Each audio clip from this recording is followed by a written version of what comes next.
Halo semua.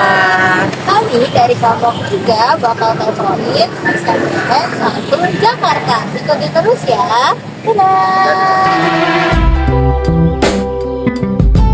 Yeah, yeah. Yeah, yeah, yeah.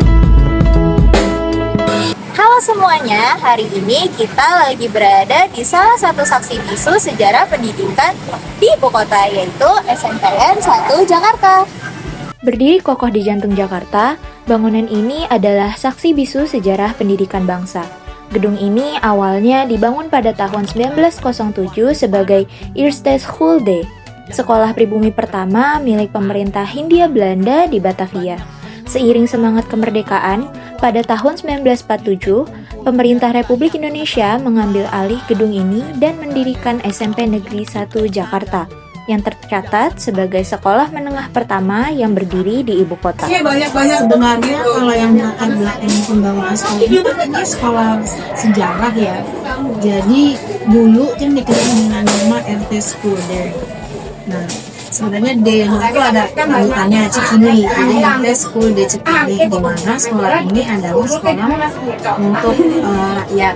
Nah, tapi untuk selanjutnya setelah diambil alih oleh Dinas Pendidikan, sekolah ini menjadi sekolah umum. Yang awalnya di Jalan Belanda itu memang sekolah Belanda, mungkin pada saat masyarakat atau rakyat Indonesia sudah diambil alih oleh Dinas Pendidikan. Tapi tahunnya tahun berapa ya saya juga kurang ini ya, karena itu udah lama banget. Namun ketika sudah diambil alih oleh Dinas Pendidikan, sekolah ini menjadi sekolah pertama yang digunakan oleh masyarakat Indonesia. Secara udah lama, usaha pendidikan itu yang punya keunikannya tersendiri. Tengah fasilitas pasca kemerdekaan, SNPTN 1 Jakarta ini niat dalam menyatukan fasilitas pendidikannya. Dari cerita para alumni, SNPTN 1 Jakarta ini sangat menekankan kedisiplinan dan rasa bangga sebagai bangsa yang baru merdeka. Kalau ditanya tentang sistem atau metode pembelajarannya, itu sangat signifikan perubahannya. Karena di tahun-tahun sebelumnya itu kan kita kenal dengan CBSA, cara belajar siswa aktif. Nah, ketika cara belajar siswa aktif ini, sebenarnya kalau dibilang kurikulumnya berubah apa enggak sih? Intinya atau dasarnya sebenarnya tidak ada perubahan, hanya metode pembelajarannya aja yang berubah.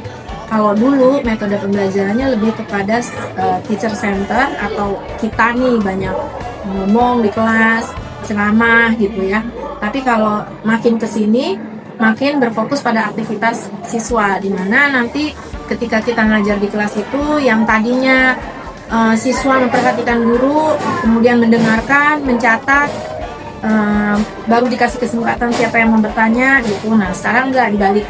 Jadi siswa yang lebih aktif, gurunya yang bertanya, kemudian diskusi kelas, jadi berpusat kepada siswa. Bicara soal kurikulum, pada masa itu pemerintah menerapkan konsep Pancawatana. Fokusnya bukan cuma pintar di atas kertas, tapi juga membangun karakteristik moral, artistik, dan keterampilan tangan. Siswa di era ini diajak untuk kritis dan selalu memiliki semangat nasionalisme yang tinggi di setiap mata pelajaran. Jadi kita sudah mengalami beberapa kali perubahan kurikulum. Yang pertama, kalau nggak salah dulu zamannya kita sekolah itu sekitar tahun 76-an gitu ya, terus kurikulum. Ketika saya SD itu, saya juga kurang paham itu kurikulum berapa ya, tapi ketika saya masuk ke SMP 1, itu dikenal dengan kurikulum 2006 atau yang disebut sebagai KTSP. Nah setelah itu berubah lagi tahun 2009, kurikulum pendekatan kontekstual, kemudian ada lagi kurikulum berubah lagi di tahun 2013 menjadi kurikulum bertilas, kemudian berubah menjadi kurikulum merdeka, dan sekarang katanya berubah lagi jadi kurikulum nasional. Di balik sistem yang kuat, ada sosok guru yang luar biasa. Guru-guru di Orde Lama memiliki wibawa yang tinggi, meskipun tegak dan disiplin, tapi bagi mereka adalah perjuangan yang sangat besar. diri bangsa dan Guru-gurunya sepengalaman kita sih guru-guru di sini baik-baik ya. Kalau kita nggak ngelakuin kesalahan sih selama ini kita nggak pernah dihukum. Menurut aku sama aku sekolah di sini gurunya sih baik-baik. Kemudian cara mengajar juga bagus. Dan aku tantangan terbesarnya sama kalian kelas dulu. Tantangan terbesar tuh di akademis ya, karena mau di sini kan agak habis dan juga aku beradaptasi dengan sekolah sini, apalagi aku baru pindah kan. Sebelumnya sekolah aku sama yang sekarang itu berbanding terbalik banget, mulai dari cara-cara gurunya ada juga beda, jadi kayak mungkin pas awal-awal agak susah buat beradaptasi, tapi lama-lama aku mulai enjoy sih. Perbandingan dengan juga sih itu pinternya parah banget. Maksudnya juga kebanyakan tuh pada jadi prestasi juga kelas 1. Mengenal sejarah SMPN 1 Jakarta di era Orde Lama mengajarkan kita bahwa pendidikan adalah fondasi sebuah negara. Semangat dari masa lalu inilah yang terus dibawa hingga sekarang.